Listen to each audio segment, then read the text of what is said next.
Hey everyone, welcome back to the channel, where today we have something a little bit different with a replay that's been sent in by a player called Abaranak. So first of all, thank you Abaranak for sending this in. I want to share in your excitement, I want to share in your joy at this result, because I'm kind of reading into the message as a little bit here that you sent me, but I'm guessing there was some excitement from you with this result. I think you're proud of this result. I think you're pleased that your ATGM play improved and you were able to pull off a result like this. So I want to share in your excitement. I want to pass on your excitement. And I want to say, guys, this isn't an amazing, oh, you're not going to see flipping ATGM wizardry here. You're not. This is, I'm speculating here, but I'm guessing that Abaranak is learning how to get better at the ATGM game, and he's very excited that he got this result. So let's all share in his excitement and take a look at this replay. So he's in the Jaguar 1, and the message he sent me says this: "Hey Ricky, thank you for teaching me how to play ATGMs. You're welcome. I'm glad that my content has been able to help you. I'm pleased that my my dodgy play can help people." "Thank you for teaching me how to play ATGMs. That's helped me get the 17,000 damage result in the Jag." So, bit of a spoiler for this game, 17,000 damage. "The last 5 minutes I was hiding from their best player. Both of us were a one-shot. Do you think I should have gone after the Stormer, who was probably guarding their base? I'm not the best shot and I missed him a few times earlier, so I decided to take the win by 1%. Okay, let's take a look at this replay and see how it unfolds. So there's a silhouette of something moving at the back. I can't quite identify what that is, but Nak has taken up a base defense position, which it's not a bad position, but I would say at the start of a game like this, your positioning could have been a little bit better, and we'll see why in just a moment. So he's in the Jag 1. He's got a full gold layout, which is 1,470 alpha per shot, 1.25 meters of penetration, which is amazing. But this is where we see why this positioning is difficult. So there's a T80 about 620 meters away, and I believe that's your second ATGM to miss. So why did that miss? Well, you're 620 meters away from the target and they're traveling perpendicular to your angle of attack. That is one of the hardest shots to hit in the game. A much easier shot to hit is that one. The T80, the same T80 as previously, instead of traveling perpendicular to your angle of attack, he was traveling almost directly towards you, which, as you've just demonstrated, is a far easier shot to hit. You want targets that are either travelling towards you or not really moving at all, which is exactly what the Type 90 is doing here. Bit of a wiggle there at the end to compensate for the wiggling of the Type 90, and you hit your second shot. So straight away we've learned that targets that are perpendicular to your angle of attack are very difficult to hit, especially if they're at range. The closer they are, the easier they are to hit, but they're not ideal. So what you want to do is position yourself in a way that makes your shots at the enemy as easy for you as you can possibly make them. I'm gonna step away from the actual commentary on the game. Nobody knows I'm a dog. I believe that's a bot. So for those of you that are going to be calling this out as a bot game, I'll do it for you.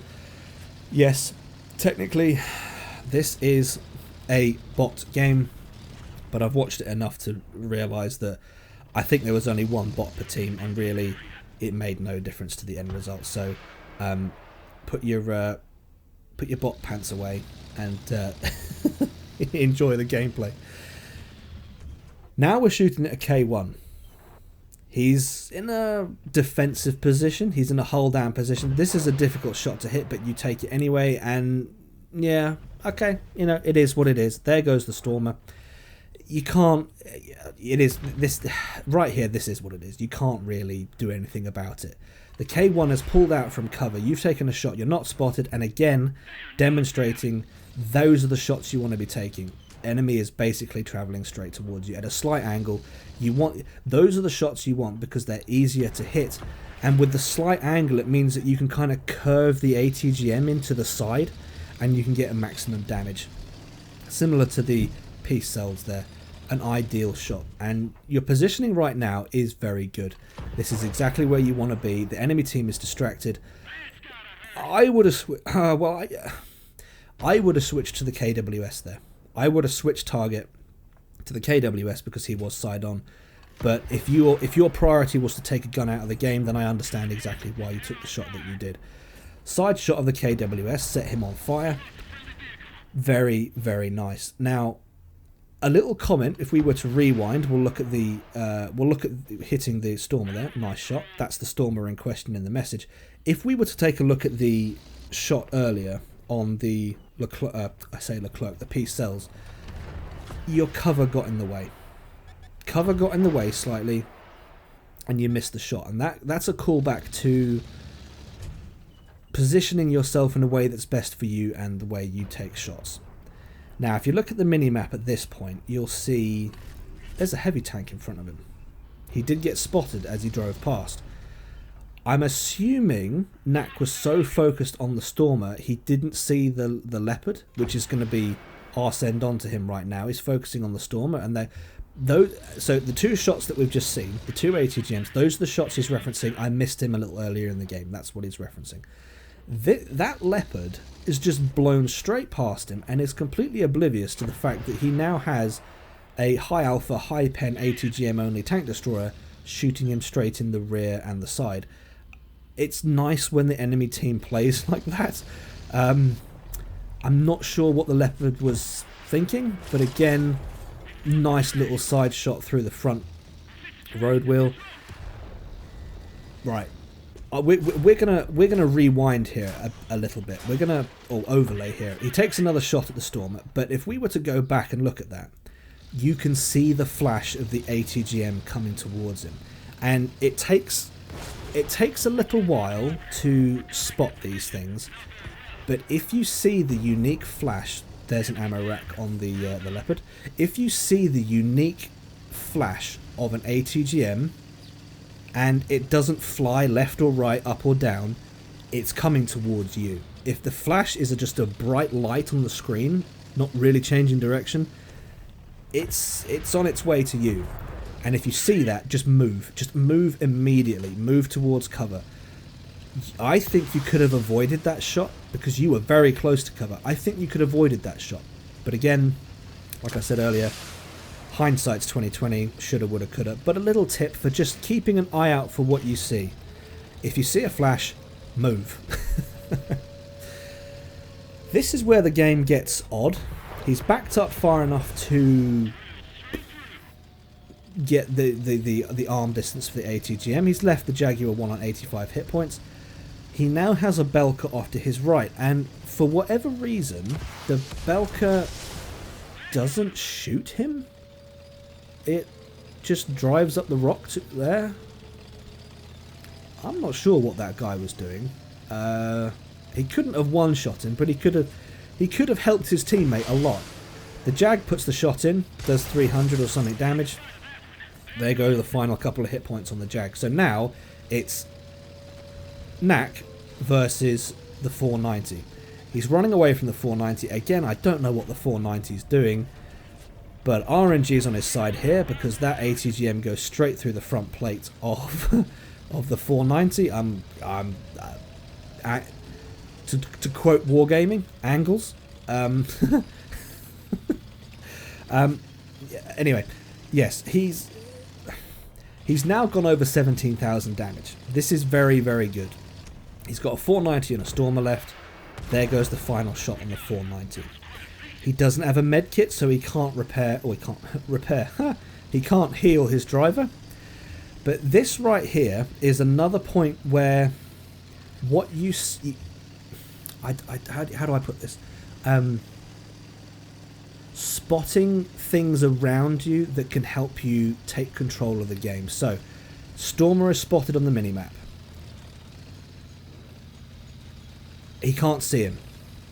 but he's moving. I can see the Stormer, but at this point, Knack doesn't know where the Stormer is. I'll put a circle around the Stormer. He still doesn't know where he is. Hasn't seen him. There goes the Stormer off to the right. Based on the gameplay that I'm seeing here and the direction that Knack was looking, he didn't see him. Now, this is the 5 minutes towards the end of the game where he decided to, instead of chase the Stormer, he decided to hide, take cover, and I'm assuming because of nerves as well. That's a key thing. I'm assuming because of nerves, he wanted the win. He didn't want to lose. He didn't want to lose his Top Gun and his 17,800 damage. So, Knack, the question you asked was, should I have gone after the Stormer who was guarding the base? Well, should you have gone after the Stormer? It's a difficult one. You won the game. You can't get a result better than that, really. You can't. You could have got 7 kills. There's a potential for 7 kills. It all depends on how on your confidence level, really. I mean, towards the end there, I'm reading into this. I'm sensing that you knew how good you'd done, and you were like, "Oh my gosh, I've done this well. I don't want to screw this up. I'm not going to mess this up. I'm gonna take my win and just be done with it." That's what I'm assuming happened. You knew the Stormer was probably at the back of the base. I would say I know the Stormer was at the back of the base based on his direction of travel towards the end. So should you have gone for him? You could have, but it would have been a risk, because if he saw you, or your ATGM missed, or your ATGM bounced, that would have been a defeat. But you made the choice that resulted in the win. So you won by 1% health, like you said. Should you have gone for him? I don't think there's any right or wrong. You should have, yes. There's no definitive yes, you should have. You could have, but it was a risk, and you decided not to take the risk, which is, you can't second guess live decisions. In the moment, you can't second guess them. So you made the choice that you did, and you got the result that you did, which was a win, 6 kills, 17,840 damage. I can't fault that. I can't. That was a fantastic game, fantastic result, and you did very, very well to achieve that, and the decisions you made in game earned you that result. So, there you go. I hope you guys enjoyed that. If you have any other tips for a player like Abaranak, then leave them in the comments. But I really enjoyed watching this. I enjoyed watching a player succeed with a newfound ability. He's learned how to use ATGMs, and I enjoy seeing you guys use your newfound skills. This is amazing. This is what it's all about. This is why the game is so fun. So, if you guys have enjoyed this video, please leave it a like. If not, a dislike. Subscribe if you haven't already, and I'll catch you in the next one.